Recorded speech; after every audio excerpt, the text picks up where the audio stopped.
Hi, back again. Annoying people with fallacies. A lot of people don't like logical fallacies. Well, they don't like being told that they're using logical fallacies, especially these trolls online. We need to use these and learn these so we can see through the bullshit, so we can discern for ourselves and see, so we don't fall for the next fake paradigm and stuff like that. Like I said, fair use anyway. Only applies to the person. I'm not a person. I'm a man. But this is free to use anyway. Anything else and copy and mirror and stuff anyway. It's like I said, it's from the University of Texas, El Paso. I'm gonna go blind loyalty now. Number 27. Sorry, I'm just looking at the numbers I wrote down. Number 27, blind loyalty. Also, blind obedience, unthinking obedience. The team player appeal the Nuremberg defense. It says the dangerous fallacy that an argument or action is right simply and solely because a respected perceived leader or source, president, expert, one's parents, on one's own side, team or country, one's boss or commanding officers say it is right. This is overt reliance on authority. Not that there is any authority, you're your own authority, yeah. A gravely corrupted argument from ethos that puts loyalty above truth, above one's own reason, and above conscience. In this case, a individual attempts to justify incorrect, stupid, or criminal behaviour by whining, "That's what I was told to do," or "I was just following orders." See also the big brain, little brain fallacy and the soldier's honour fallacy. Yeah. Like I said, these paid trolls and stuff, that'll be their excuse. They'll be like, "Oh, well, they've been sold some fish story," and they believe it. They believe whatever lies they've been sold, fish story they've been sold. Yeah. And they'll be like, all they'll be saying, they'll be what they call it, attempting to justify their incorrect, stupid, or criminal behaviour, and being traitors to the common man and woman by whining, "Well, I was told to do it. It's my job. I've got to do it. I was told to do it," or "I'm just following orders." No, you don't have to do it, and you don't have to follow orders. You can say, "No, I'm not doing it." Don't be a traitor to the common man and woman. Blood is thicker than water. No, we're going to go on to brainwashing. Also, propaganda, radicalisation. The Cold War era fantasy that an enemy can instantly win over or radicalise an unsuspecting audience with their vile but somehow unspeakably persuasive propaganda. Example, "Don't look at that website. They're trying to brainwash you with their propaganda."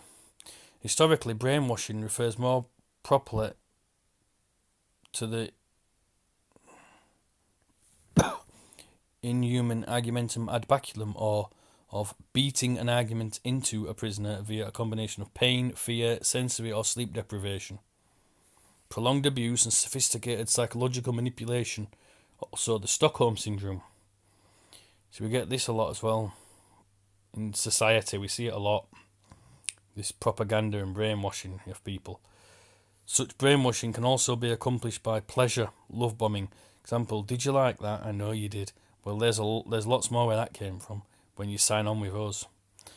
See also bribery. An unspeakably sinister form of persuasion by brainwashing involves deliberately addicting a person to drugs and then providing or withholding the substance, depending on the addict's compliance. No, not only the other side brainwashers. We never brainwash. Yeah. We see a lot of this in society, brainwashing. Stockholm Syndrome. We don't need to do bribery. It's the fallacy of persuasion by bribery, gifts or favours, and is the reverse of argumentum ad baculum. As it is well known, someone who is persuaded by bribery rarely stays persuaded in the long term unless the bribes keep on coming in and increasing with time. See also appeasement. Calling cards.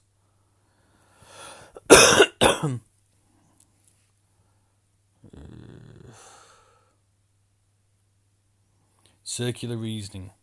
Also the vicious circle, catch-22, begging the question, circulus in probando. A fallacy of logos where A is because of B and B is because of A. Example, "You can't get a job without experience," and you can't get experience without a job. Also refers to falsely arguing that something is true by repeating the same statement in different words.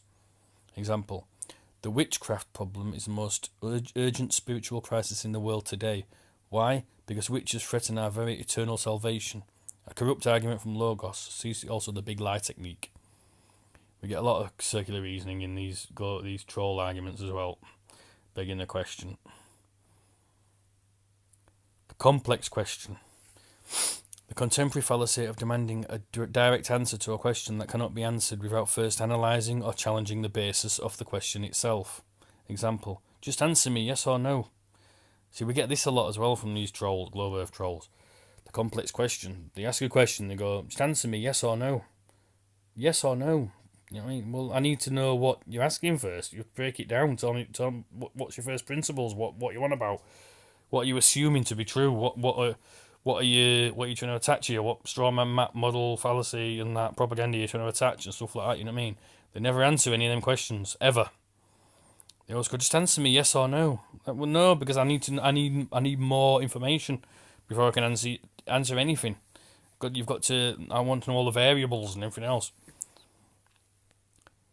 Do you think you could get away with plagiarism and not suffer the consequences? Or why did you rob that bank? Also applies to situations where one is forced to either accept or reject complex standpoints or propositions containing both acceptable and unacceptable parts. A corruption of the argument from Logos, a counterpart of either or reasoning.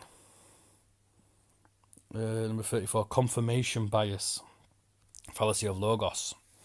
The common tendency to notice, search out, select and share evidence that confirms one's own standpoint and beliefs, as opposed to contrary evidence. This fallacy is how fortune tellers work.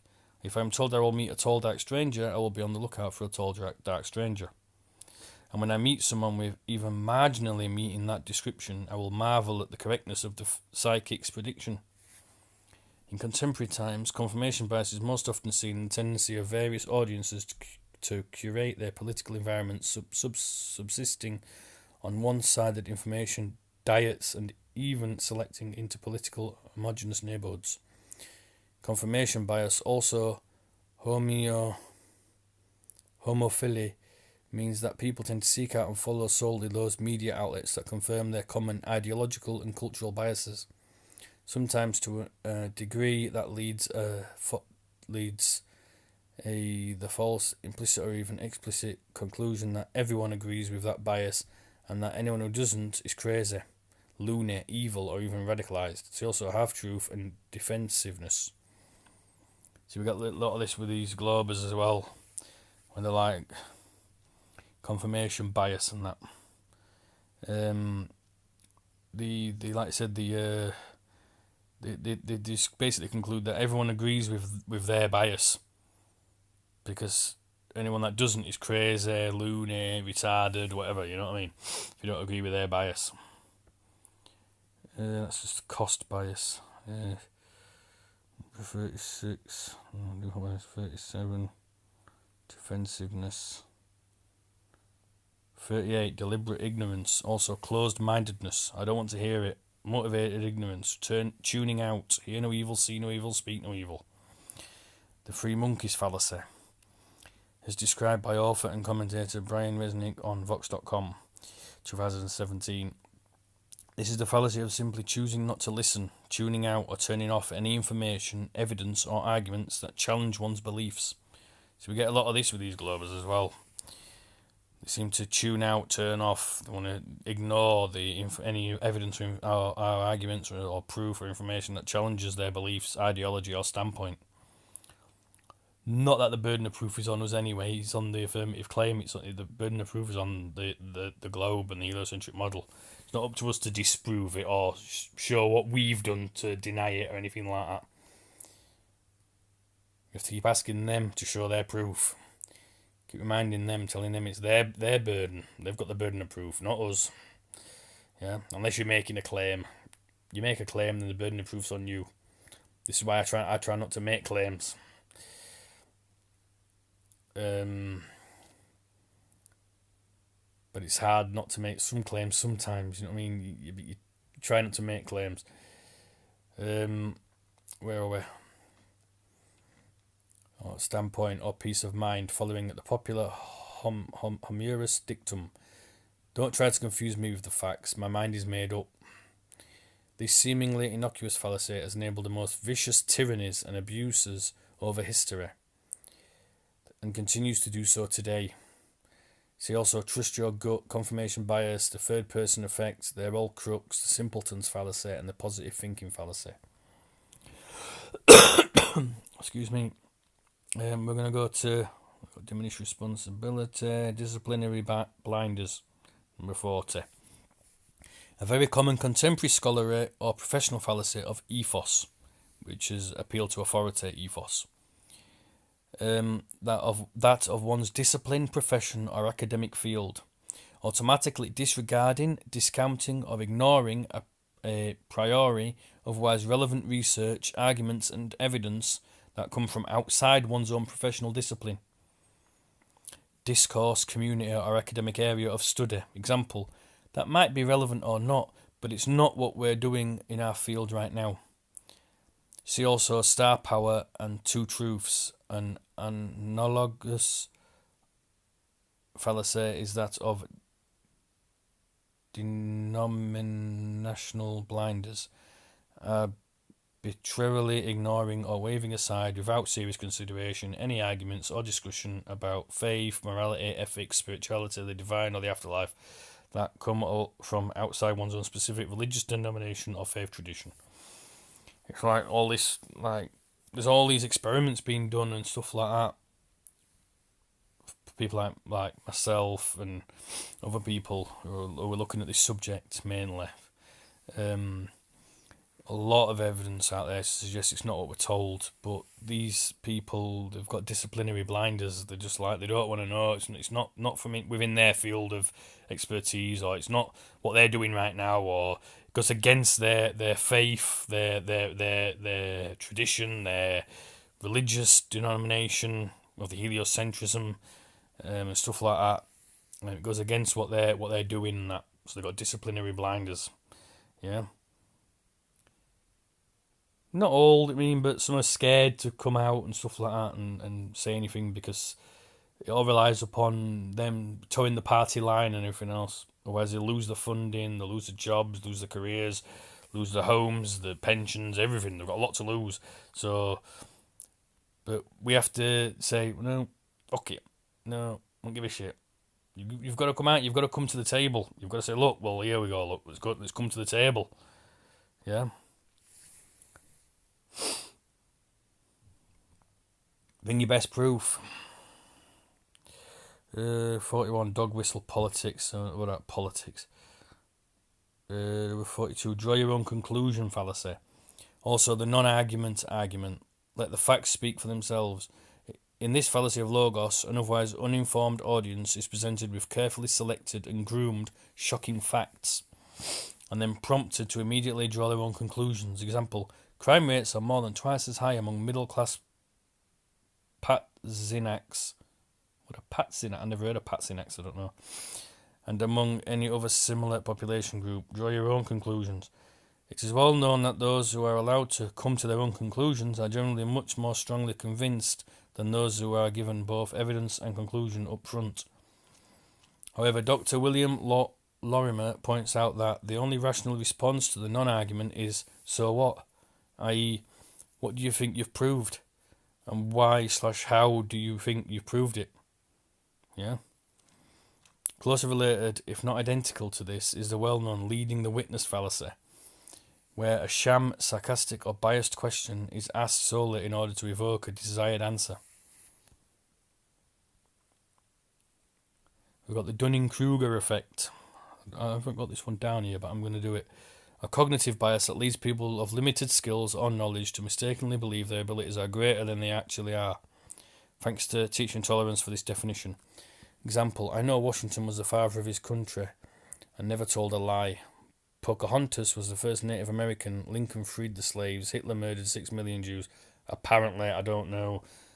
And I don't know about Lincoln being the father of his country. I don't know anything about Pocahontas. I'm not into politics or all like that, so I don't know. Like I said, these are not my opinions. When equal rights for women, Martin Luther King said, I have a dream. Moses parted the Red Sea, apparently. Caesar said, et tu, Brute, apparently. I don't know, I wasn't there.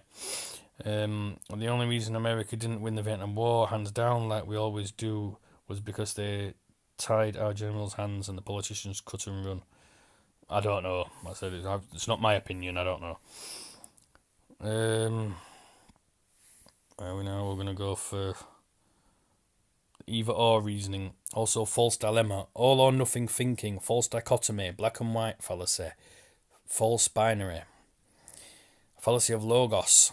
That falsely offers only two possible options, even though a broad range of possible alternatives, variations, and combinations are always readily available. Example, either you are 100% Simon Straight Arrow, or you are as queer as a $3 bill. I don't know. It's as simple as that, and there's no middle ground. Or either you're in with us all the way, or you're hostile and must be destroyed. What's it going to be?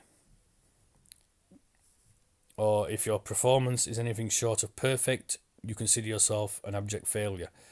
Also applies to falsely contrasting one option or case to another that is not really opposed.